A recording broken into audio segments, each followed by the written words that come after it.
দুপুর 1:30 বাজে। বেশ অনেকক্ষণ পর ক্যামেরাটা হাতে নিয়ে অন করলাম, ভালো লাগছে না, মন মেজাজ একদম ভালো লাগছে না। কাজবাজ সব হয়ে গেছে, আমার ডালিয়াও কমপ্লিট, মানে বানানো হয়ে গেছে। একটা জিনিস তোমাদের দেখাই, তারপরে বলছি। দেখো কি অবস্থা, দেখো মানে ওর মা নিজের হাতে এই নিজের ইয়েতে এদের সব কটাকে বিষ খাইয়েছে, বিষই বলা যায়। কারণ এদের শরীর এখন সেরকম নয় যে উল্টো পাল্টা হ্যানা ত্যানা খাবারগুলো এরা হজম করতে পারবে। খাল থেকে ঈদের পর খাল থেকে সব মুরগির সব হ্যান ত্যান ভেসে যাচ্ছিলো, ওগুলো তুলে এনে সব এদের একসঙ্গে খাইয়েছে। আর এদেরকে মানে এদের এখন ইয়ে হচ্ছে, পটি হচ্ছে, বমি হচ্ছে, মানে পার্বো যেটাকে বলে পার্বো ভাইরাস, সেইটা এদের হয়ে গেছে। এদের কেউ বাঁচাতে পারবে না, পার্বো খুব ডেঞ্জারাস। সব কটা একসঙ্গে এরকম ঝেমাচ্ছে। কী হয়েছে বাবা, কেন খেয়েছিস তোরাই বা কী করে জানবি? মনের সুখে খেয়েছে, খাওয়ার পর থেকে ওরকম কী হয়েছে, মানে এমন অসুখটা না, কিছু খেতে পারছে না। জলের কাছে যাচ্ছে, জল খেতে চাইছে কিন্তু পাচ্ছে না। কী হয়েছে? আহারে, দেখে এত মায়া লাগছে, কি বলবো। খেয়েছিলি কেন বল? মা উল্টোপাল্টা খাইয়েছে। তোর মা প্রত্যেক বছর একই করে। কী হয়েছে, কি যেন আমাকে বলতে চাইছে, আমার চোখের দিকে করুণভাবে তাকিয়ে আছে।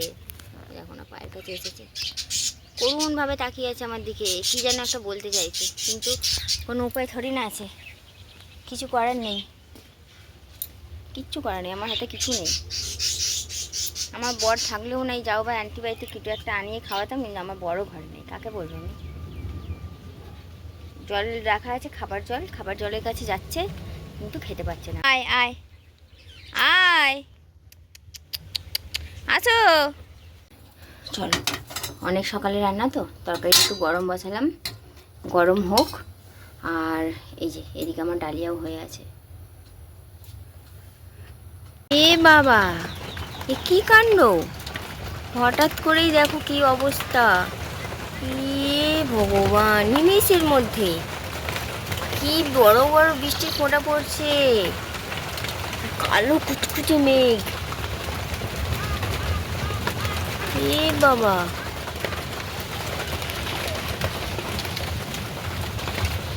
আজকে খুব জোর।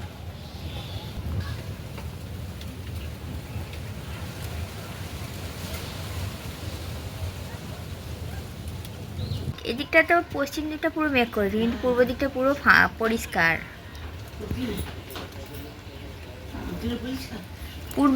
পূর্বতে পরিষ্কার, বাকি পেছন দিকটা পুরোটাই কালো, উত্তর পশ্চিম পুরোটাই কালো।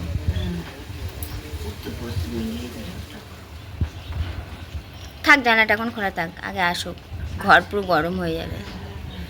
কি অবস্থা দেখো, শুয়েছিলাম, হঠাৎ করে মেঘ এলো, হঠাৎ করেই এই বড় বড় ফোঁটা পড়ছে, যার মানে শিল পড়ছে। হ্যাঁ, শিল পড়ার মতন ফোঁটা পড়ছে, তারপর ঘন ঘন না, এখানে একটা ওখানে একটা সেখানে একটা, এরকম করে বৃষ্টির ফোঁটাগুলো পড়ছে। তবে আসবে জোরছে, এখন নয় তখন আসবে। কাঁদুনি দেখো দৌড়ে দৌড়ে আসছে, যেই বৃষ্টি শুরু হয়েছে, কাঁদুনি কোথায় ছিল গিয়ে ওই যে দৌড়ে দৌড়ে আসছে। কাঁদুনি, কাঁদুনি।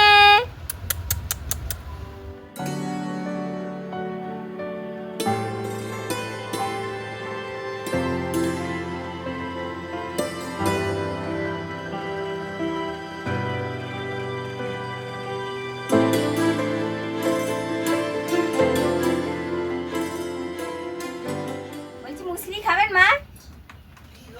মুসলি, হ্যাঁ, শুকনো চানাচুরের মতন খান।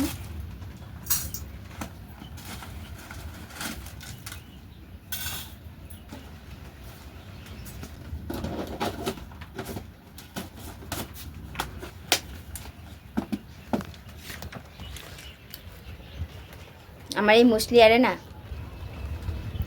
গুলে গুলে খেতে ভালো লাগে না, জানো, শুকনো শুকনো ভালো লাগে। বর কিনেছিল, বাইরে গেছে নিয়ে গেছে টিপেতে করে, এতে আছে, কি দারুণ ফ্লেভার। মাকে দিয়ে আসি, আমিও নিয়েছি। কত কি থাকে বলার মধ্যে। শিল পড়ছে মা, শিল পড়ছে, এই কটকট করে আওয়াজ হচ্ছে, তাড়াতাড়ি ধরুন খান। ওই দেখুন, ওই দেখুন, শিল পড়ছে, ওই ওই ওই। এ বাবা, ওমা বৃষ্টি নেই, শিল পড়ছে, হায় বাবা। উরি বাবা, হ্যাঁ বাবা কি ভয়ঙ্কর কাণ্ড। এতদিন তো আমি ভিডিও দেখেছি, আজকে বাস্তবে এত বড় বড় সিল পড়ছে। বৃষ্টি নেই অথচ সিল পড়ছে। এভাবে সিল পড়লে তো অ্যাডজাস্টটা পুরো ভেঙে যাবে।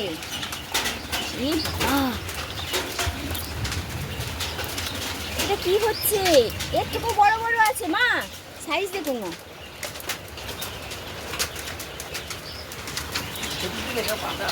এর থেকে বড় বড় পড়ছে। এই যে ওইখানে আছে আরো বড় বড়, বিশাল বড় বড়। এবার কি হবে? অ্যাডজাস্টটা যদি ভেঙে যায়, ওই দেখো উঠোন পুরো সাদা হয়ে গেছে। বৃষ্টি নেই সেরকম, কিন্তু সিল পড়ে যাচ্ছে। ও আবার পড়ছে বন্ধুরা, কমে গেছিলো বরফ পড়া, আবার পড়ছে। তখন কি বড় বড় পড়ছিল, এই দেখো আমার আঙুলের মধ্যে দেখতে পাচ্ছ, ছোট তবে এটা কি বড় বড় পড়ছিল। আর এত ভয় লাগছিল, মানে কারণ অনেক ভিডিও দেখেছি, সব বিশাল ক্ষয়ক্ষতি হয়েছে। আমি দেখতে পাচ্ছি আমার টিভি নেই, আমার টিভি খুলে রেখে দিয়ে বড় ঘরে, আমার ভাইয়ের ঘরে রেখে দিয়েছি, দেওরের ঘরে যেখানে ছাদ আছে, ওই ঘরে টিভি রেখে দিয়ে এসেছি। কারণ কোনো কিছু যাই হোক টিভিটা, হ্যাঁ হ্যাঁ, তো এই যে দেখো টিভি এখানে খুলে রেখে দিয়ে গেছি। অন্যান্য জিনিসের ক্ষয়ক্ষতি হলেও তার জিনিস, সেই জিনিসের দাম বেশি থাকলেও অতটা কষ্ট লাগবে না। যেটা টিভিটা একটা শখের ভালোবাসার জিনিস, সেটা নষ্ট হয়ে গেলে খারাপ লাগবে। ওই জন্য টিভিটা কোনো রকম মা আর আমি দুজনে মিলে খুলে ঘরে রেখে দিয়ে এসেছি। আমি খুব ভয় পাই, তো ওই জন্য ভয় পেয়ে গেছি খুব জোর। আর একটা অস্বাভাবিক জিনিস কি বলো তো, সাধারণ শিলাবৃষ্টি হলে, বৃষ্টি যদি সঙ্গে পড়ে, শিলা ওই যে শিলগুলো যে পড়ে, ওগুলো কিন্তু আরেকটা জিনিস দেখাচ্ছি, দাঁড়াও পরে কথা বলছি। দেখতে পাইছো সূর্য, দেখেছো সূর্যি মামা চেয়ে আছে, আর বৃষ্টি হচ্ছে। আবার কি ধরনের, মানে প্রকৃতি যে কত বদলে গেছে। আবার পড়ছে মা শিল, আবার পড়ছে, ওই দেখো। মানে প্রকৃতি যে কত রুষ্ট হয়ে গেছে, বদলে মানুষ দিয়েছে। প্রকৃতি যে কতটা রুষ্ট হয়ে গেছে, সে একমাত্র এইসব দেখলেই বোঝা যায়। দেখো সূর্য ওইদিকে চাঁদের মতন, আর বৃষ্টি পড়ছে, সঙ্গে শিল পড়ছে, আবার শিল পড়ছে। ওই দেখো কত পড়ে আছে মেঝেতে, মাটিতে। ওই দেখো, দেখতে পেয়েছো? তোমরা একটু লক্ষ্য করো, দেখবে পড়ছে। হ্যাঁ ওই আবার পড়ছে। আর ওখানে একটা শিল পড়ে আছে আবার, ঠিক নৌকা সোজা, দেখতে পাচ্ছ সাদা। ওটা কখন পড়েছে? ফার্স্টেই, এখনো পর্যন্ত গলেনি, ভাবো। সত্যিই তো, পাথরই তো। আবার পড়ছে দেখো। ও ভগবান, কমিয়ে দাও না। ওই আবার পড়ছে,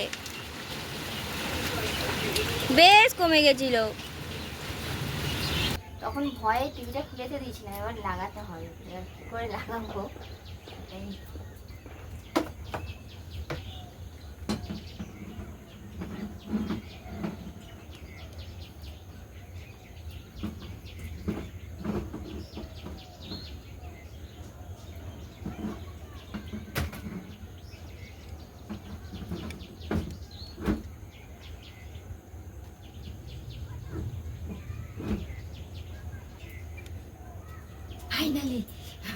ফাইনালি আমি লাগাতে পেরেছি, মজা হচ্ছে।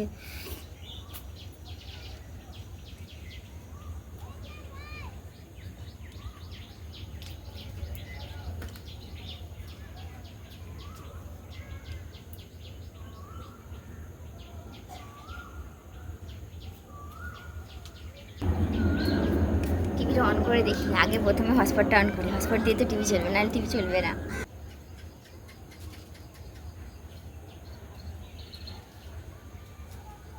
হটস্পট নিচ্ছে না, কিন্তু টিভি চলে গেছে। অ্যাজ ইউজুয়াল প্রত্যেক দিনের মতন কালকে যা রান্না হবে সমস্ত কেটে বেটে জোগাড় করে রেখে দিয়েছি। কালকেরটা আজকে আর দেখালাম না, কালকেই দেখাবো। তারপরে বানিয়ে নিয়েছি দুধ চা, দুধ চা।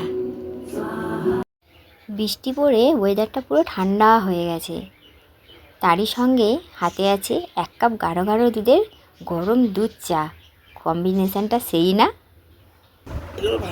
ঘড়ির কাঁটা 8টা 10-এর ঘরে। আজকে রান্না বান্না নেই এবেলা, ওবেলা অনেক ভাত আছে, অনেক।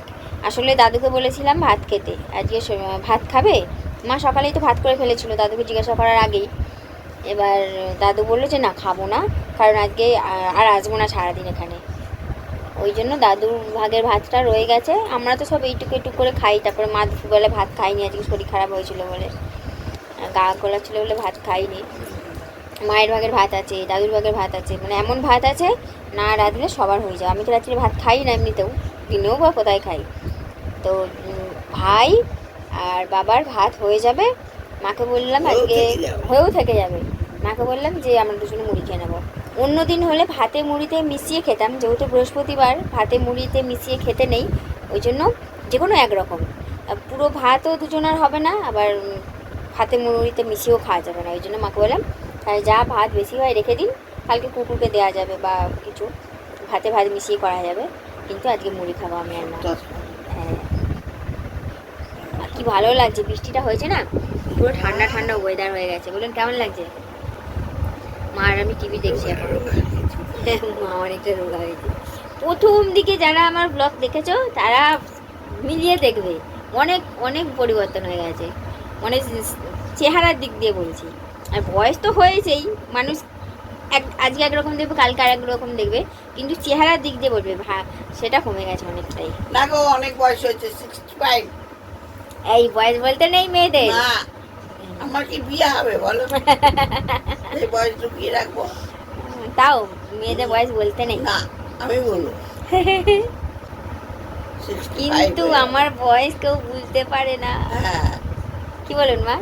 না। কেউ বুঝতে পারে? সবাই বলে কি বাড়িয়ে কেন বলছো? আমি যে কেউ বয়স বাড়িয়ে বলে কমিয়ে বলে। এমনি জামা প্যান্ট যখন পরে মানে 22-23 বছরের মতো না, 10 বছর কমে যায়। শুধু ড্রেস চেঞ্জ করলে 10 বছর কমে যায় আমার। আমাকে এখন বুড়ি বলে কি আছে, আমি কি খেতে যাবো না কি আছে? আমি এখন বয়স হচ্ছে বলছি। আমার শাশুড়ির বয়স হয়েছে ঠিকই, গালে দেখো তো একটাও মেচে দেওয়া আছে কিনা, কোনো জায়গায় মেচে দেওয়ার দাগ গোড়ানোর দিকে, ওই 65 হয়ে দেখেছো, কোনো মেচে দেওয়া নেই, কিছু নেই। আর এখন কি আমরা যাই লাগাই যাই খাই, এমনকি অক্সিজেনটাও আমরা ফ্রেশ পাচ্ছি না, তাহলে আর কি করে হবে বলো? তাও 15 দিন পর সাবান মাখি বলো। হ্যাঁ, মাসে 2 বার সাবান শ্যাম্পু মাখে, কোনো ক্রিম ফ্রিম ইউজ করে না, কিছু না। আসলে আমরা কি বলতো, যা খাচ্ছি বা যা ব্যবহার করছি সবটাতেই ভেজাল, এমনকি অক্সিজেনটাও ফ্রেশ না, তাহলে কি করে হবে? আমার ছোটবেলায় ওই গমের ভাত, খুদের ভাত, এসব খেয়ে খেয়ে টাটকা টাটকা জিনিস খেয়েছি। আপনারা যাই খেয়েছেন সবই তো মানে সুন্দর ফ্রেশ, মানে ভেজালহীন। আর আমরা যাই খাচ্ছি সবই ভেজাল, জলেতেও ভেজাল। এখন সত্যি কথা আমি এটাই চিন্তা করি, আমার গালে এখনো দাগ, কিছু মাখি না, ভয় বাবু দরকার নেই। আর আমরা এখন না মাখলে আমাদের অবস্থা খারাপ হয়ে যাবে। আমাদের শরীর বা স্কিন সেরকমভাবেই তো মানে সুটেবল হয়ে গেছে না, কোনো কিছু মাখলে স্কিনে যত্ন না করলে স্কিনে 12টা বেজে যাবে, আর ওনারা মাখলে 12টা বেজে যাবে, আর আমরা না মাখলে 12টা বেজে যাবে। আমি এক শাকের গুঁড়ো যারা কিচ্ছু মাখতাম। শাকের গুঁড়ো সত্যিই তাই, শাকের গুঁড়ো একটা সময় ছিল, আমিও মাখতাম। হ্যাঁ, শাকের গুঁড়ো দোকান থেকে কিনে নিয়ে আসতাম, এরকম একটা ছোট্ট প্যাকেটে পাওয়া যেত সাদা রঙের, রাত্রিবেলা এরকম মেখে শুয়ে পড়তাম।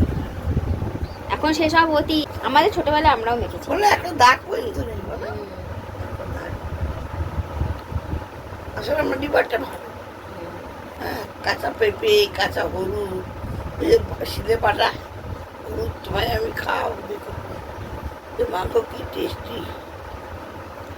তো চলো, এখন আমি আর মা একটু টিভি দেখি, এখন আর কোনো কাজ নেই, ওই জন্য তোমাদের সঙ্গে একটু বকবক করলাম, কী বা শেয়ার করবো, কোনো তো কাজই নেই, ওই জন্য একটু ক্যামেরাটা অন করলে বকবক করলাম শাশুড়ি বৌমা মিলে।